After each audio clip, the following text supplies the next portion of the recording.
Hi, everyone. It's Kandace and Sher with Processing Trauma Out Loud. Sher, it's so good to see you. It's been a few weeks. You went on vacation and I went on vacation, and it's just sweet to be back together with you in this space Yeah. of recording. Our last episode, we ended with the idea that we wanted to continue our story work themes. And today we are going to be discussing what is parentification in the context of complex childhood trauma. I'll just say briefly, my understanding of parentification is when a child has demands and expectations placed on them consciously, unconsciously, to provide for the parent what the parent should be providing for the child. Yeah. So the child has this pressure to perform something. It can be there's different ways that this can play out. But basically, the child believes that it's their job to function more as a parent. Yeah. And that can look like it can look very different. It can be providing physical things, it can be providing emotional support. It can be providing in a variety of kind of ways that can look very overt or extremely subtle. And also I want to add that parentification also can be when a child is called upon to provide parental support to other siblings, for example. So Yes. not only providing for the parent, but acting as a parent to other siblings. This also is an aspect of it that's really difficult. hmm I was thinking about this topic over the last few days, and I where I went with this was so we want, as parents, our children to learn compassion and empathy, and that they also are able to contribute as a family unit. Okay.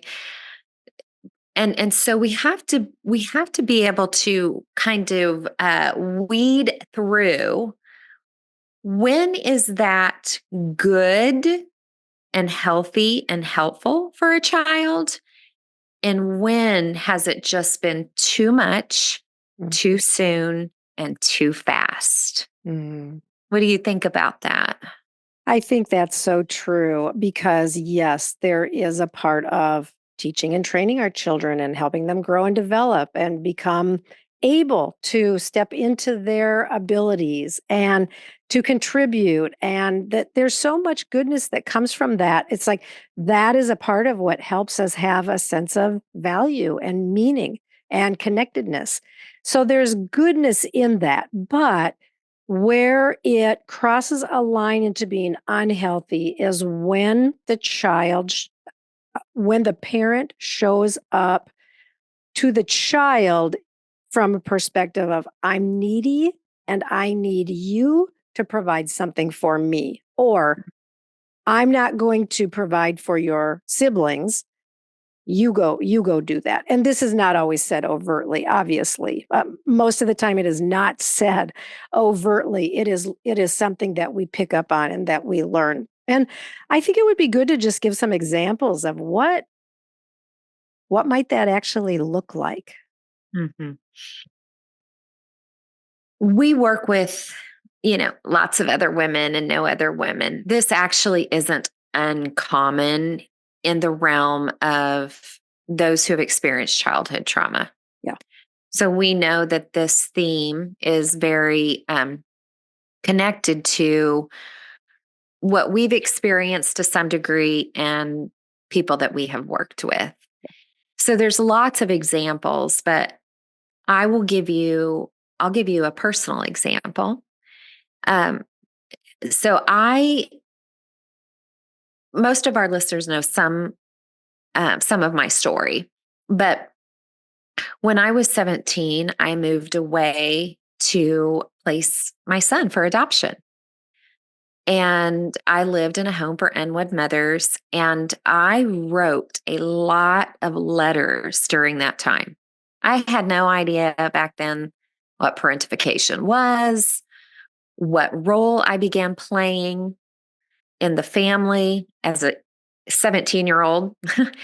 But I my dad saved all those letters and gave them to me shortly before he passed away. I had not read those letters since I had written them. Yeah. I mean, it was a big envelope, and I began reading through those letters, Mm, and I was like, "Whoa, what is this?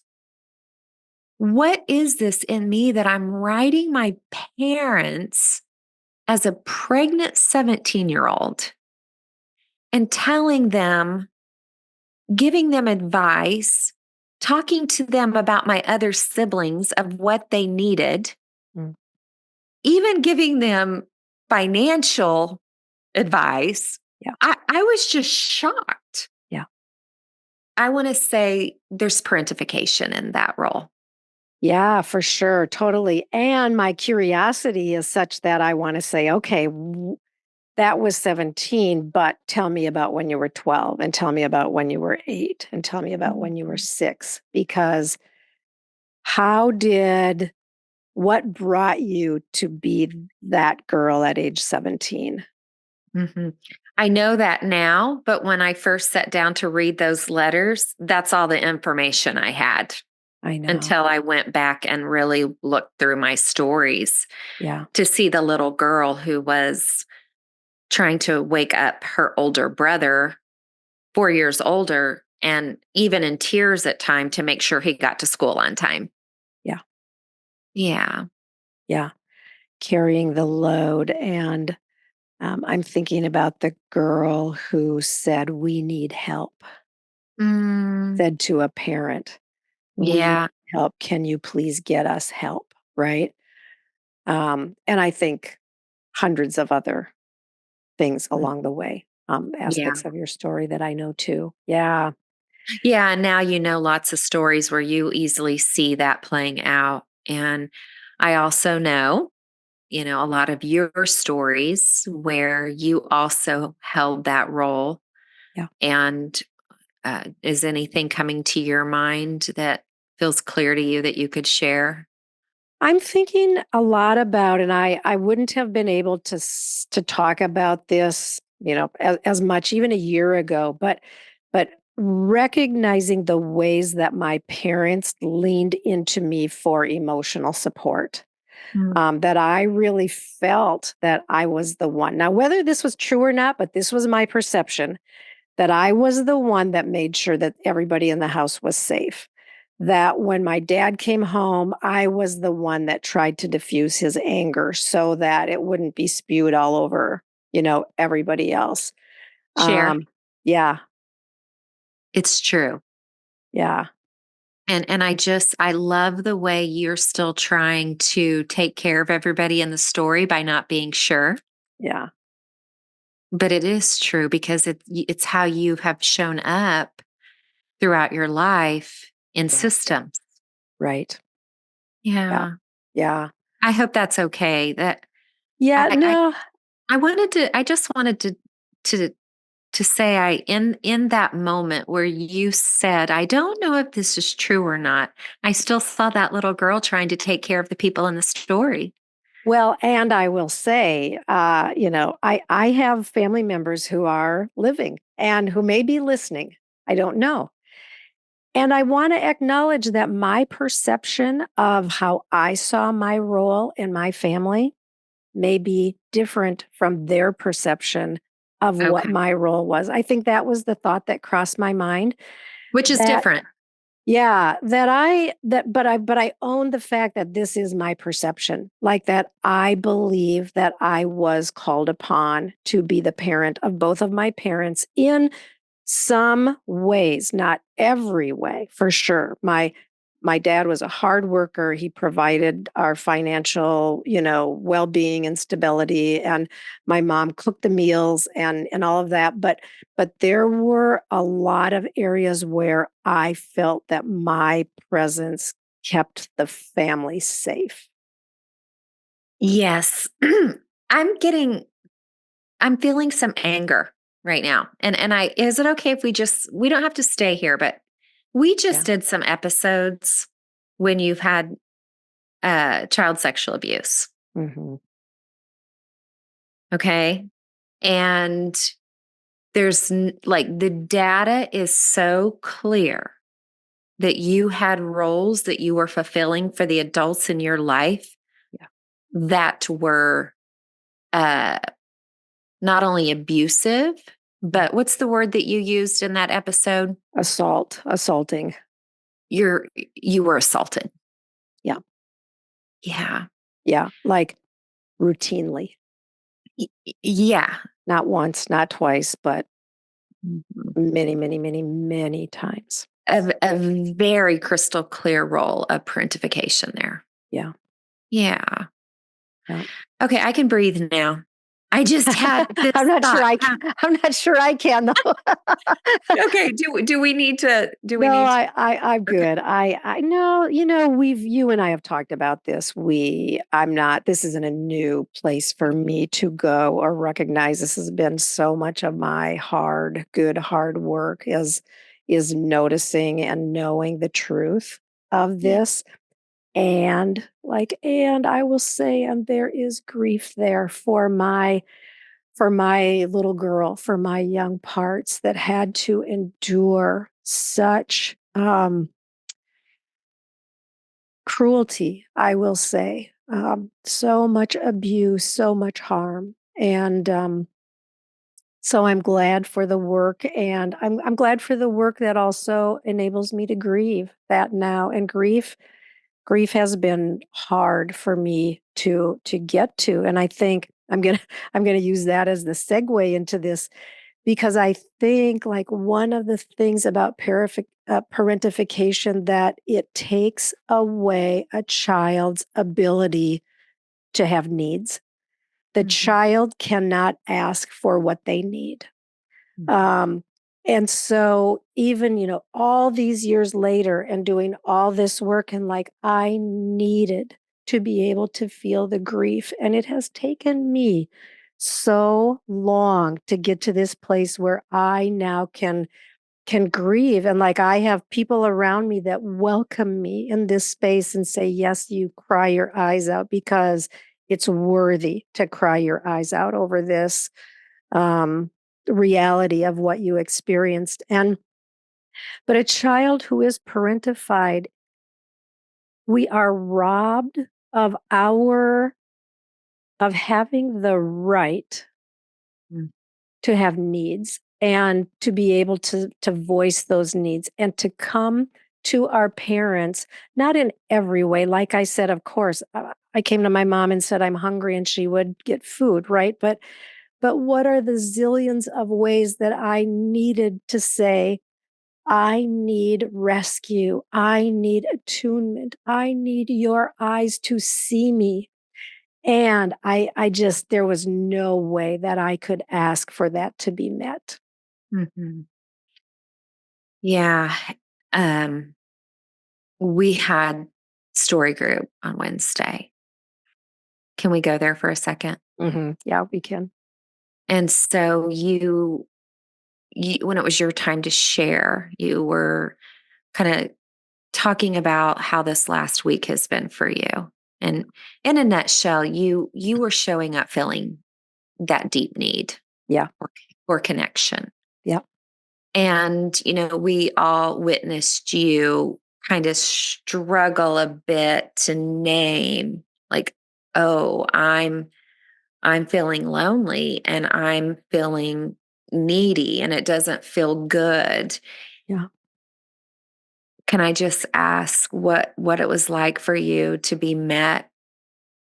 What happened for that little girl in that Yeah. moment? Yeah. And I think I came, and I feel good tears coming even as I say this, but I came to that meeting knowing I was going to ask. Mm, I was going to show up, and I was going to say, I need, and I feel, and I have felt lonely and disconnected, and I just need you to wrap your virtual arms around me and, like like lavished me with love. And I was met, and as I knew I would be. Like, I have this confidence that I can show up in that space with you and these women, and that I can say, yes, I know I'm a lot. And yes, I know this is too much. And I'm bringing it because I believe that you can hold me in this place and offer me welcome and offer me love, which you did. And one of us, our friend Sandra, raised her wrist to the camera and showed us a bracelet that she had made that said, I need help and it's okay. And I Yes. thought about that so much. I love, like that. That's a good tattoo. Like just put that on me permanently, because like I could probably show up a lot of the time and say, I need help and it's okay. Mhm. Now, do I do that in most situations? No. But am I learning to be able to do that in a few places? Yes. And it's beautiful. Yeah. I I recall, you were sharing, and we didn't say anything for a while. We were just listening, and then there was this long we just sat there, Mm, and you said the words, you I don't even know if I need you to say anything. mm. You were taking in Yeah. our eyes, and I want to say your body, Mhm. even over the screen. Of Mm. course, we do love to do this in person. I do believe there's even Yeah. more ability to attune, Mhm. but even the attunement that you were getting over the screen Yeah. began to Yeah. soothe you. Yeah. It's this thing of resonance, and I've been studying this a little bit, that we perceive each other's resonance. And so that when I'm sad, you can come to me in a space of, I can hold your sadness, and that resonance from you helps me feel safe, or whatever the emotion is, right? And that even can happen virtually, like just by seeing your faces and by experiencing, like you said, not even words, but all of the nonverbal cues that I was getting in that moment of sacred silence, where Mm, I could feel like, oh, yes, my body is being filled with this resonance of care that helps me know I mhm. am wanted right here, right now, in this place. And that will not change at any point. Yeah. And so when that need comes up to be held in that way, you're not going to be met with, "Oh my goodness, Cher, we've been with you the last 5 times." And when Yeah. we don't do that, because we know, one, that we have our own ways that we're can show up and have certain needs. Yeah. Well, historically, we shamed ourselves for having those needs. Yeah. And Yeah. now we like the confidence you have to say, "Hey, this is what's going on." So beautiful. Yeah. And I think I've been talking with somebody recently who we're just kind of saying out loud, I need a lot. Like, I was hurt a lot. I was missed a lot. I was all the things. And that puts me in the place where I need a lot and I'm leaky. So Mm, even when I get a lot, it doesn't always stay with me. It kind of leaks out. And then exactly what you're saying, like I might show up the next time and say, okay, like you gave me a lot last time and I really love that. But guess what? I need more today. And yeah. And the joy, I think, of both being on the receiving end of that and being on the giving end of that is really um, it's love, I think, in a scope of fullness that I have not known before. yeah. I love that. It makes me think maybe down the road, I would like to do an episode or two on what it means to keep our tanks filled, our love tanks, our emotional tanks. And, there's a scripture that talks about being filled. Yeah. It doesn't just say be filled, it's one and done. It's Yep. like being filled. Like even Yep. God, right, is wanting to keep pouring out on us because he knows we leak. Yeah. Yeah. Yeah. There's a lot more I would like to say about parentification, but I want to I do want to just say a couple things. One, we share this with tenderness that parents can do this in little ways that are unconscious. We hope this provokes some curiosity that are you Yeah. in putting on your child Mhm. something that's too much for them. Yeah. Now, we could do probably several episodes about that in Mhm. conjunction with triangulation, Yeah. where a parent is looking to a child in ways that, your child being your best friend, right? Yep. I could say more, but we just want to say that this is an important topic and just one that you can be curious about and how you're showing up. Honestly, not even just with if you have little kids, Mhm. but even our adult children, even though we do have more capacity and space to just be more friends as they get older, I still don't go to my children Yeah. with my deepest needs. Yeah. Yeah. Yeah. I hear you. Right on. Yeah, I agree. There's a lot more that can be said, and I feel like we hit on some really important things today. And I like where we went. Yeah. And reach out, email us at CandaceSher@gmail.com if something came up for you in this, questions, or even if you would like for us to go even further in this. Yeah, good. Good to be with you today, Cher. You too, friend. Love you. Love you too.